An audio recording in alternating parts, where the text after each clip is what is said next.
মন্ত্রক বন্টনের কাজ সম্পূর্ণ হলো। অগ্নিমিত্রা পাল পুর ও নগর উন্নয়ন মন্ত্রী হলেন এবং দায়িত্ব পাওয়ার পরই সল্টলেকে নগর উন্নয়ন দপ্তরে গেলেন তিনি।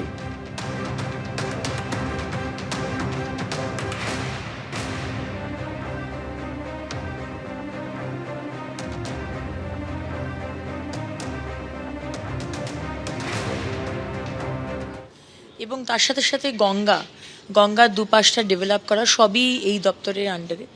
সো এক্সট্রিমলি এক্সাইটেড এবং এত বড় একটি দায়িত্ব, এত বড় একটি দপ্তর এবং তার সাথে সাথে আরেকটি দপ্তর মহিলা এবং শিশু কল্যাণ দেবার জন্য আমার সম্মানীয় মুখ্যমন্ত্রী শুভেন্দু অধিকারীকে অনেক অনেক ধন্যবাদ।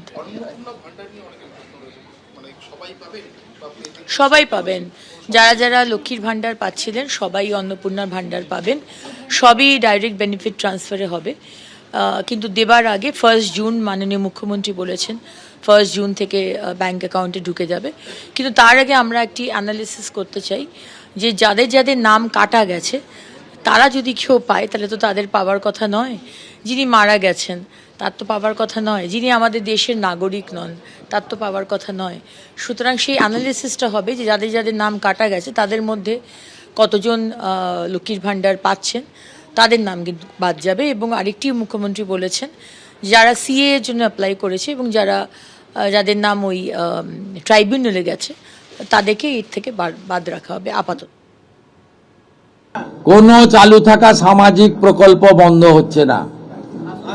কোন সামাজিক চালু থাকা প্রকল্প, এটা আমরা আমাদের কর্মসূচি মানে প্রচারকালীনও বলেছি, কোন চালু থাকা সামাজিক প্রকল্প সে 30 বছর আগের হতে পারে, 10 বছর আগের হতে পারে, কোনো সামাজিক প্রকল্প আমরা বন্ধ করছি না।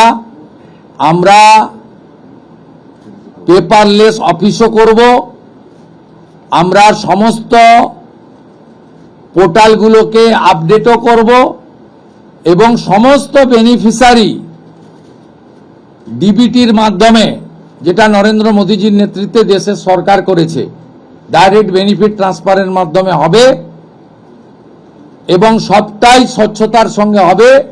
আপনার প্রশ্নের উত্তরে আমি পরিষ্কার বলে দিই, যে স্কিমটার কথা আপনি বলেছেন, আমি শুধু ওই স্কিমটা নয়, চালু থাকা কোনো সামাজিক কল্যাণকর কর্মসূচি বন্ধ এই সরকার করছে না, কিন্তু ট্রান্সপারেন্ট স্বচ্ছতার সঙ্গে সেগুলো হবে।